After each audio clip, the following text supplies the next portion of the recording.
নির্বাচনের জন্য সরকারকে বাধ্য করতে চায় না জামাত, সহায়তা করতে চায় বলে মন্তব্য করেছেন জামায়াত আমির ডক্টর শফিকুল রহমান।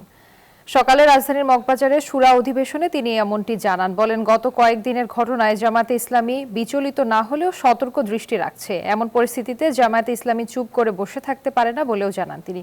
জাতিকে অনিশ্চয়তার দিকে ঠেলে দেয়া কোনো অবস্থাই সমীচীন হবে না বলে অভিযোগ করেন জামায়াত আমির। আহ্বান জানান অন্তর্বর্তীকালীন সরকারকে সর্বদলীয় বৈঠক আয়োজন করার, আলাপ আলোচনার মধ্য দিয়ে সকল সমস্যার সমাধান করা সম্ভব। মানবিক করিডোর ও চট্টগ্রাম বন্দর নিয়ে রাজনৈতিক দল ও অংশীজনদের সাথে বসে আলোচনা করে সিদ্ধান্ত নিতে হবে। সেনাবাহিনীকে নিয়ে বিতর্কিত মন্তব্যে দেশের সার্বভৌমত্ব ক্ষতিগ্রস্ত হবে। অন্তর্বর্তী সরকারকে সহায়তায় সব রাজনৈতিক দলগুলোর প্রতি আহ্বান জামাতের।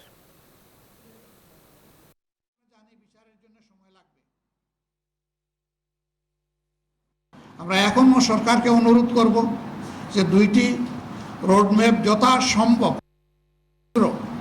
এইটাকে জনসম্মুখে প্রকাশ করা হোক, তাহলে জনমনে আস্থা ফিরে আসবে। আমরা এবং এদেশের জনগণ যেন তেন কোনো নির্বাচন আমরা চাই না। নির্বাচনের মধ্য দিয়ে আবার যদি নির্বাচনী ব্যবস্থা নিহত হয়, তাহলে ওরকম একটা নির্বাচন অবশ্যই জনগণ কবুল করবে না, প্রত্যাখ্যান করবে।